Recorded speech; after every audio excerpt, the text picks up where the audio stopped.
Calculation based on chemical equation का second video लेकर आए हैं। इसमें हम लोग अभी मास रिलेशन पे प्रॉब्लम देख रहे हैं। इसमें एक क्वेश्चन और देखते हैं बेटा। उसमें कह रहा था कि मैग्नीज डाइऑक्साइड के 16 ग्राम की HCl के साथ गर्म करने पे क्लोरीन गैस मुक्त हुई। तो पहले रिएक्शन लिखना जरूरी है।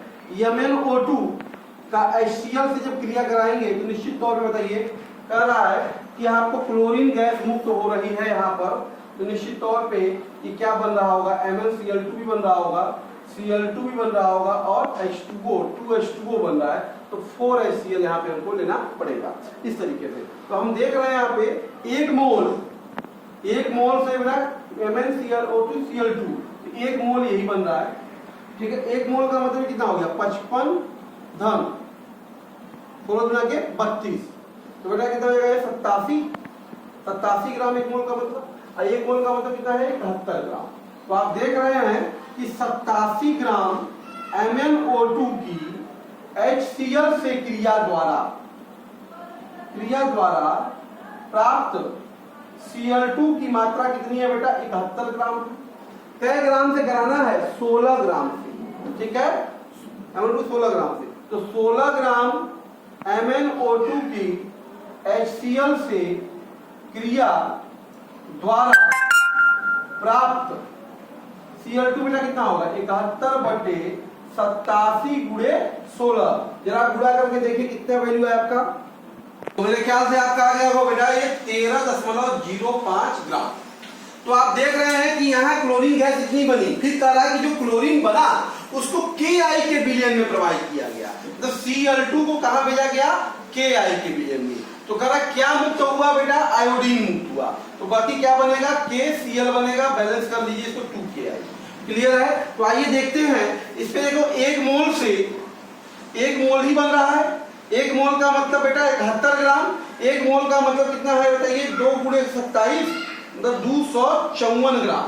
254 ग्राम। तो आप कह सकते हैं कि 71 ग्राम क्लोरीन की Ki से क्रिया द्वारा बने I2 की मात्रा बेटा कितनी है 254 ग्राम।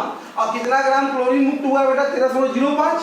तो आप देखिए तो 13.05 ग्राम Cl2 की Ki से क्रिया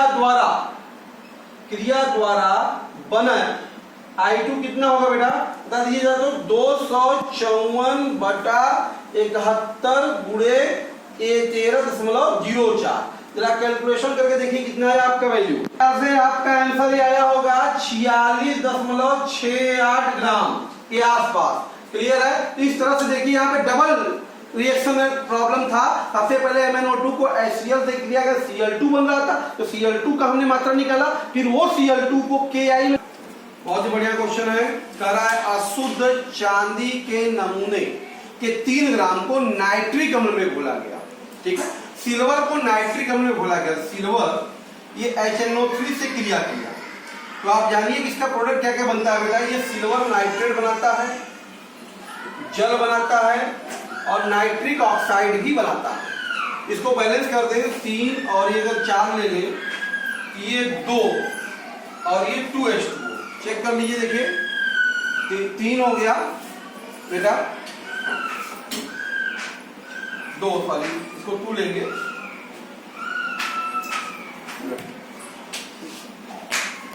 ये 3 सिल्वर बेटा, 4 नाइट्रोजन, 3 हो गए 4 और 4 थे 12 ऑक्सीजन, तीसरी के 9 9 2 11 12 और 4 हाइड्रोजन। ये देखिए इसका रिएक्शन हो गया। ठीक है, संतुलित। तो कह रहा चांदी के नमूने में नाइट्रिक अम्ल घोला गया, तो जो अवक्षेप होगा ये अवक्षेप यही क्षनित्र मिलेगा। ये क्षनित्र है सिल्वर नाइट्रेट का। फिर इसमें इस क्षनित्र में बेटा सिल्वर सोडियम क्लोराइड डाला गया, मतलब AgNO3 में क्या मिलाया गया सोडियम क्लोराइड मिला दिया गया अधिक में। तो मिलाया गया तो क्या अवक्षेप मिल रहा है सिल्वर क्लोराइड का, AgCl का मिल रहा है और प्लस NaNO3। तो ओवरऑल रिएक्शन देखा जाए तो हो क्या रहा है कि सिल्वर फाइनली सिल्वर क्लोराइड बदल रहा है। ओवर रिएक्शन देखा जाए तो क्या हो रहा है सिल्वर AgCl में ही तो बदल रहा है पूरे रिएक्शन के दौरान। इसका मतलब क्या हो गया, देखिए कि 1 मोल सिल्वर से 1 मोल ही AgCl बन रहा है। एक मोल का मतलब 108 ग्राम से 143.5 ग्राम AgCl मिलता है। तो आप कह सकते हैं, ध्यान दीजिए कि 143.5 ग्राम AgCl प्राप्त करने के लिए आवश्यक जो सिल्वर है बेटा कितना है आपके पास 108 ग्राम। कितना है 108 ग्राम। और कितना AgCl देखिए बना है 10.8। तो आप कह सकते हैं कि 10.8 ग्राम AgCl प्राप्त करने के लिए आवश्यक जो Ag होगा तो कितना होगा जरा बताइए 108/143.5 गुणे 10.8। जरा गुणा करके बताइए कितनी वैल्यू आई 8.128 ग्राम। अब आपसे करण नमूने में शुद्धता पूछ रहा है, जरा ध्यान दीजिए 9 ग्राम का नमूना है ना, इसका मतलब देखो 9 ग्राम नमूने में शुद्ध Ag की मात्रा कितनी आ गई हमारे पास बताइए बेटा 8.12 ग्राम। तो परसेंटेज पूछ रहा है ना, तो परसेंटेज कितना होगा, तो शुद्ध 100 ग्राम नमूने में शुद्ध सिल्वर की मात्रा कितनी होगी बेटा 8.12/9 गुणे 100। इसको भाग दे दें अगर 9 9 81 तो 0 9 दूनी 18 मतलब 90.2%। मतलब इस नमूने में सिल्वर की शुद्ध मात्रा कितनी उपस्थित है 90.2 ग्राम परसेंट। क्लियर है। देखिए बेटा नेक्स्ट क्वेश्चन हमारा करा कैल्शियम कार्बोनेट के जलीय HCl के साथ क्रिया करके कैल्शियम क्लोराइड CO2 बनाता है। उसमें 0.75 m HCl यहाँ देखो दिया है 0.75 m HCl का 25 ml। 25 ml का मतलब बेटा हो गया 25/1000 लीटर। मतलब ये 25 का 100 1/40 लीटर। इसका मतलब HCl का पहले मोल निकाल लो। HCl का मोल हो गया आपके पास 0.75 भाई मोल बराबर मोलरता गुणे आयतन 0.75/1/40 तो 0.75/40 कितना मोल हो गया। क्लियर है। अब रिएक्शन पे ध्यान देते हैं। करा कैल्शियम कार्बोनेट HCl से जब क्रिया करेगा बेटा CaCl2 और CO2 बनाएगा। संतुलित हम इसको कर देते हैं 2HCl कर देते हैं और साथ में क्या बन जाएगा बेटा H2O बन जाएगा। ये रिएक्शन संतुलित हो गया। अब आपसे क्या कर रहा है देखिए इसका HCl से क्रिया कराना है तो ये 2 मोल है। 2 मोल से कितना क्या बनाना है। अब क्रिया करने के लिए कैल्शियम कार्बोनेट की कितनी आवश्यकता होगी तो कितनी आवश्यकता होगी भाई 1 मोल। 1 मोल का मतलब बेटा 100 ग्राम। तो आप देख रहे हैं कि 2 मोल HCl से पूर्ण क्रिया के लिए CaCO3 की मात्रा आपके सामने उपस्थित है बेटा कितनी है 100 ग्राम है। तो आपके पास कितना मोल है HCl का यार देखिए 0.75/40 मोल HCl से पूर्ण क्रिया के लिए CaCO3 की मात्रा कितनी होगी ध्यान दीजिए बताइए 100/2 गुणे 0.75/40। क्लियर है। तो यहां से अगर हम बात करें तो इसको सॉल्व कर दीजिए कि वैल्यू कितनी है चेक करिए अपनी। तो क्या होगा बेटा 0.9375 ग्राम। क्लियर है। इस तरह से कैल्शियम कार्बोनेट की होगी।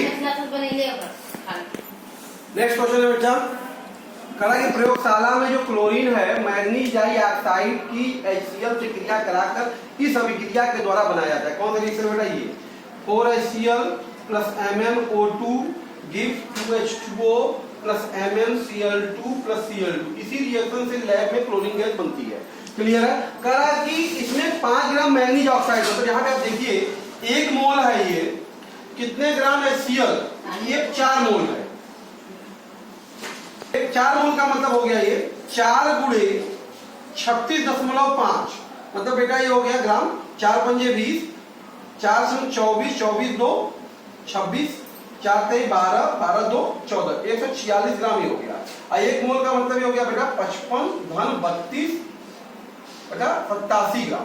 ठीक है। तो आप देख रहे हैं यहाँ पर क्लियर है इस रिएक्शन से कि 87 ग्राम MnO2 से पूर्ण क्रिया के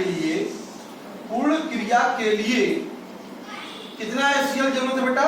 146 ग्राम HCl की जरूरत है। और कितने कराना है बेटा? 5 ग्राम से कराना है ना, तो 5 ग्राम MnO2 से पूर्ण क्रिया के लिए कितना HCl चाहिए बताइए तो हमको? 146 बटा 87 और गुणे बेटा हो जाएगा 5। तो सॉल्व करके देखिए कितनी वैल्यू आई आपकी, जरा आपकी वैल्यू आई होगी 8.39 ग्राम। तो 8.39 ग्राम हमको HCl चाहिए 5 ग्राम मैंगनीज डाइऑक्साइड से पूरा क्रिया कराना है। तो क्लियर? द्रव्यमान आयतन संबंध की मास वॉल्यूम रिलेशन के प्रॉब्लम की सॉल्व करेंगे। इसमें होता क्या है बेटा, अगर मान लिया जाए इसमें किसी भी पदार्थ का आयतन, किसी एक पदार्थ का आयतन दे दिया हो तो दूसरे पदार्थ का हम द्रव्यमान निकाल सकते हैं, अथवा किसी पदार्थ का द्रव्यमान दे दिया हो तो दूसरे पदार्थ का हम आयतन की गणना कर सकते हैं।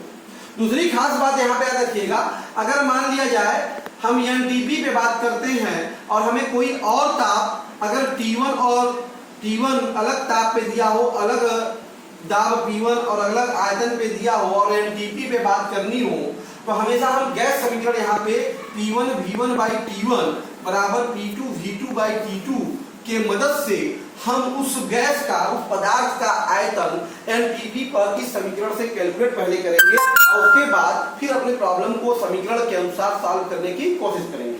ठीक है, आइए अब हम लोग द्रव्यमान आयतन संबंध पे एक एग्जांपल लेते हैं। ओके, देखिए प्रॉब्लम हमारे पास क्या कर रहा है, STP पे 2 लीटर सल्फर डाइऑक्साइड प्राप्त करने के लिए कितने सल्फर को वायु में जलाना पड़ेगा।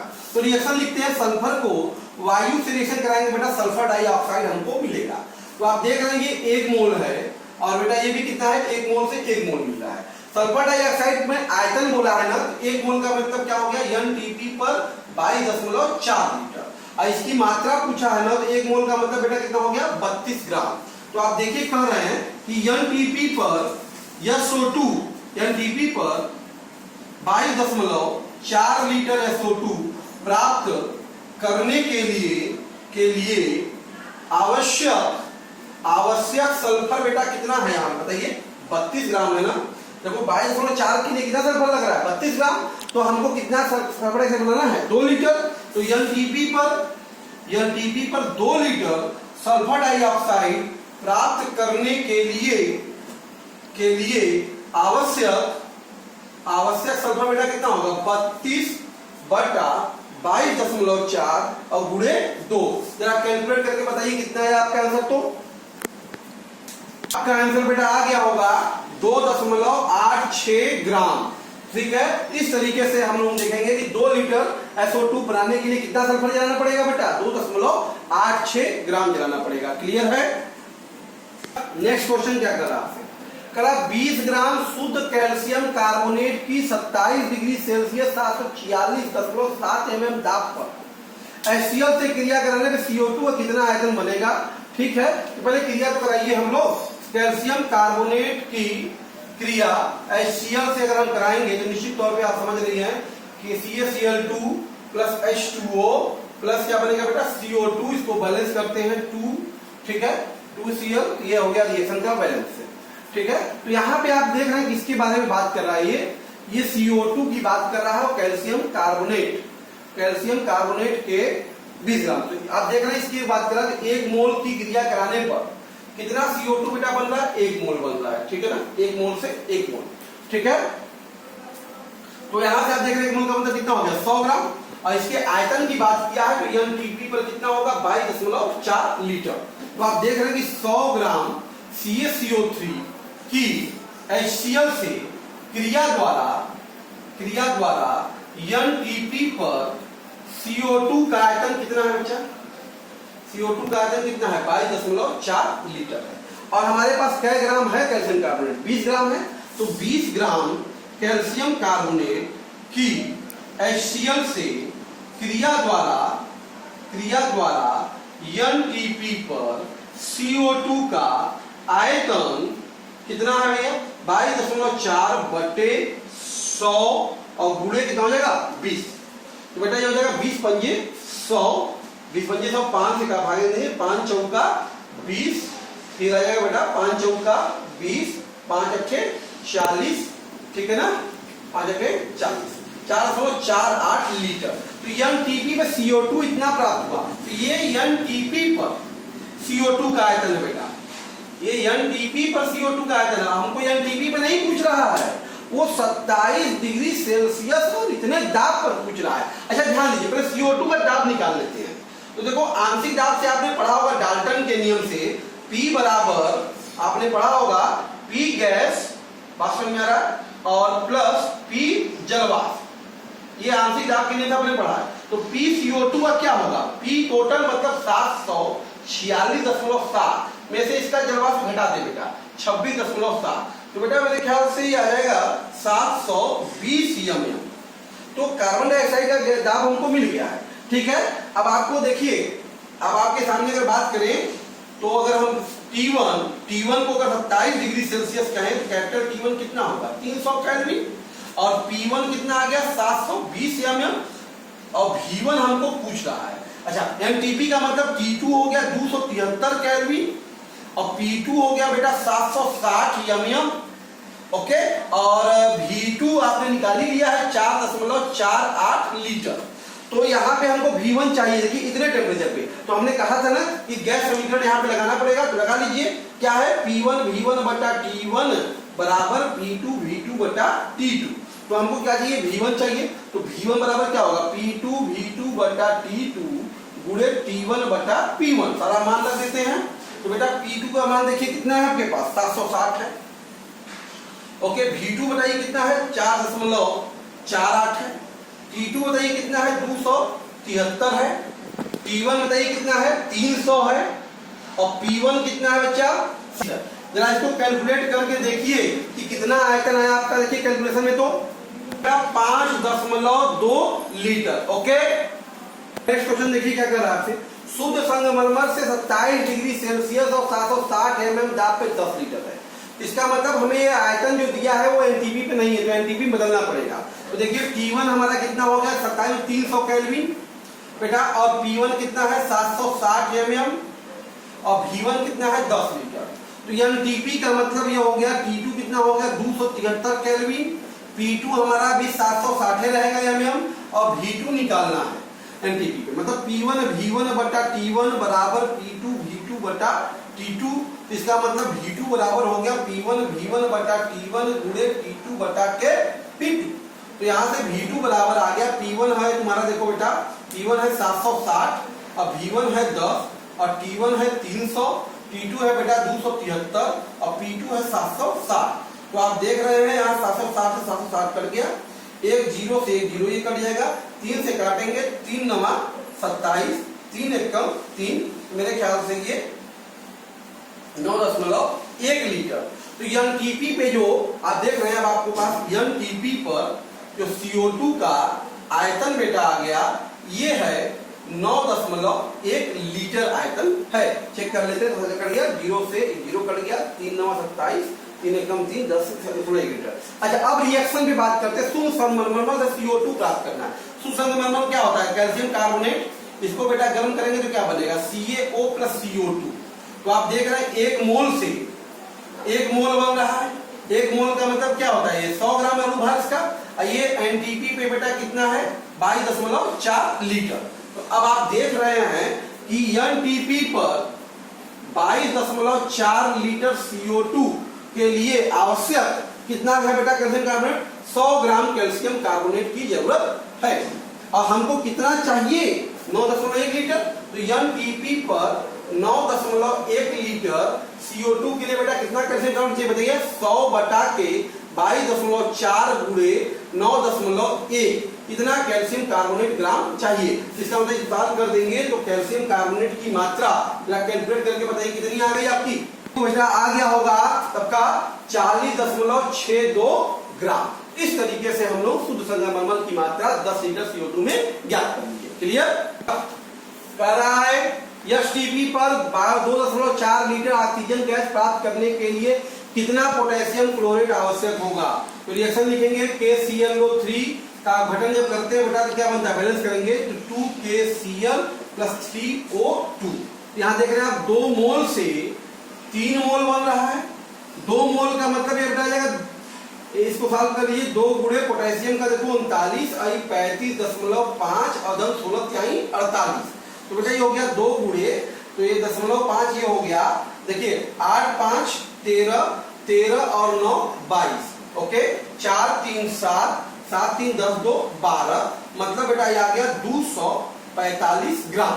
और ये बेटा हो गया एनटीपी पर 3 गुणे 22.4 लीटर, मतलब हो गया ये हो गया 3 चौका 12 3 दूनी 6 1 7 और 3 दूनी 6 67.2 लीटर एनटीपी पे इतना है। तो अब आप देख रहे हैं, क्लियर है कि आप कह सकते हैं कि एनटीपी पर 67.2 लीटर CO2 के लिए बेटा कितना आवश्यक है बेटा, 245 ग्राम पोटेशियम क्लोराइड की जरूरत है। और हमारे पास कितना है एनटीपी बताइए, एनटीपी पर हमारे पास है 2.4 लीटर ऑक्सीजन। इसके लिए कितना जरूरत होगा बेटा, 245 बटा 67.2 गुणे 2.4 ग्राम KClO3। इसी को सॉल्व कर देंगे तो आपको KClO3 की मात्रा देखिए मिल जाएगी। जरा सॉल्व करके बताइए कितनी वैल्यू आई आपकी। आंसर आ गया होगा 8.75 ग्राम। क्लियर बच्चा। नेक्स्ट क्वेश्चन है, क्या कह रहा है आपको कि सल्फर के कितने ग्राम को जलाया जाए कि SO2 हमको एसटीपी पे 10 लीटर SO2 प्राप्त हो। तो सल्फर की क्रिया O2 से कराएंगे तो बताइए SO2 मिलेगा। 1 मोल से 1 मोल ही तो मिल रहा है। 1 मोल का मतलब बेटा 32 ग्राम से ये एनटीपी पर 22.4 लीटर। तो आप देख रहे हैं, कह सकते हैं रिएक्शन से क्लियर है कि एनटीपी पर 22.4 लीटर SO2 प्राप्त करने के लिए बेटा कितनी आवश्यकता होगी, प्राप्त के लिए आवश्यक जो है हमारे पास बेटा 32 ग्राम सल्फर है। कितने सल्फर की जरूरत है, 32 ग्राम सल्फर की। और हमारे पास एनटीपी पर क्या लीटर है बेटा, 10 लीटर। SO2 प्राप्त के लिए आवश्यक कितना होगा बेटा, 32 बटा 22.4 गुणे 10 ग्राम सल्फर। तो यहां से सल्फर की मात्रा जरा गुणा करके बताइए, तो सल्फर की मात्रा कितनी आ गई, गुणा करिए, सबका आंसर आया होगा 14.29 ग्राम। क्लियर है बच्चा। नेक्स्ट क्वेश्चन है, एनडीपी पे तनु HCl से हाइड्रोजन प्राप्त करने के लिए कितना आयरन चाहिए, मतलब आयरन की अभिक्रिया HCl से कराना है। तो निश्चित तौर पे ये क्या बनाएगा, FeCl2 + H2। इसको बैलेंस करना है तो 2HCl कर देते हैं, ठीक है। तो आप देख रहे हैं यहाँ से 1 मोल से 1 मोल हाइड्रोजन बन रहा है, ठीक है। तो 1 मोल का मतलब कितना हो गया, 56 ग्राम। और यहाँ 1 मोल का मतलब बेटा हो गया एनटीपी पर 22.4 लीटर। तो आप देख रहे हैं एनटीपी पर 22.4 लीटर हाइड्रोजन के लिए आवश्यक जो आयरन है बच्चा 56 ग्राम है। तो निश्चित तौर पे एनटीपी पर 10 लीटर H2 के लिए आवश्यक जो आयरन होगा बेटा कितना होगा, 56 बटा 22.4 गुणे 10। आपने मल्टीप्लाई करिए, देखिए कितनी वैल्यू आती है। वैल्यू आ गई होगी बच्चा 25 ग्राम के आसपास। क्लियर है, बहुत ही अच्छा क्वेश्चन है। कह रहा है एल्युमिनियम और जिंक का मिश्रण है, इसमें 6-7 ग्राम।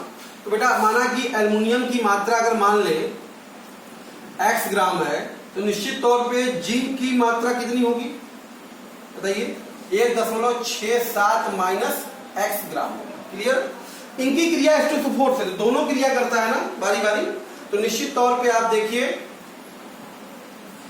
तो आप अगर बात करें तो एल्युमिनियम जब क्रिया करेगा H2SO4 से बच्चा, तो क्या बनेगा बताइए, Al2SO4 थ्राइस और H2 बैलेंस करना है तो 3 कर देते हैं, इसको 2 कर देते हैं, 3 H2। तो 2 मोल से 3 मोल बन रहा है हाइड्रोजन। 2 मोल का मतलब 27 गुना के 54 ग्राम। और 3 मोल का मतलब बेटा हो गया एनटीपी पर 3 गुणे 22.4 लीटर। तो अब आप देख रहे हैं यहाँ पर कि एनटीपी पर 3 चौका 12, 3 चौका 12, 3 दूनी 6, 1 7, 67.2 लीटर H2 प्राप्त के लिए सॉरी, यहाँ पे हमारा मास दिया है, उल्टा हम लिख रहे हैं रिलेशन। हम कह सकते हैं यहाँ से कि 54 ग्राम एल्युमिनियम की H2SO4 से क्रिया द्वारा H2 का एनटीपी पर आयतन बचा कितना है?